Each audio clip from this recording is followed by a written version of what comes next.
అధ్యక్ష, రాష్ట్ర ప్రభుత్వం తరఫున ప్రవేశపెట్టినటువంటి ఈ స్టేట్మెంట్ పైన చాలామంది గౌరవ సభ్యులంతా కూడా వారి వారి అభిప్రాయాలు వ్యక్తపరిచారు.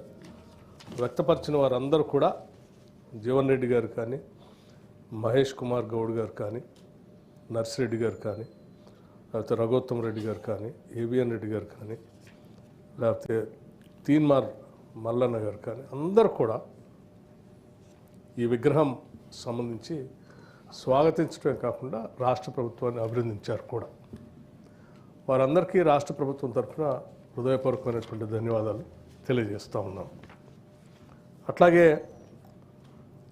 భవిష్యత్తులో ఏ ప్రభుత్వం వచ్చినా కానీ ఈ విగ్రహాన్ని మార్చకుండా ఉండే విధంగా ఏదైనా కార్యక్రమం చట్టం లాంటిది ఏమైనా చేయగలగడానికి అవకాశం ఉంటే పరిశీలించమని చెప్పారు. తప్పనిసరిగా దానిపైన కూడా పరిశీలన చేస్తామని చెప్పి మీ ద్వారా వారందరికీ తెలియజేస్తూ,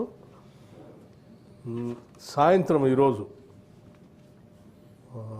మన ఈ తెలంగాణ తల్లి విగ్రహ ఆవిష్కరణ సెక్రటేరియట్లో ఉన్నది కాబట్టి మీ అందరికి కూడా ప్రత్యేకంగా ఆహ్వానాలు పంపించాం.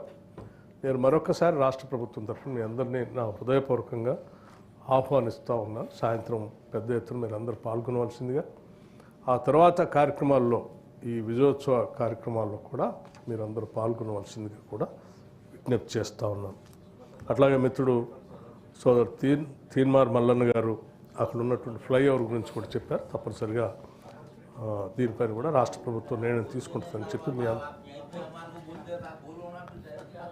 చర్య తీసుకుంటుందని తెలియజేస్తూ ముగిస్తూ ఉన్నాను.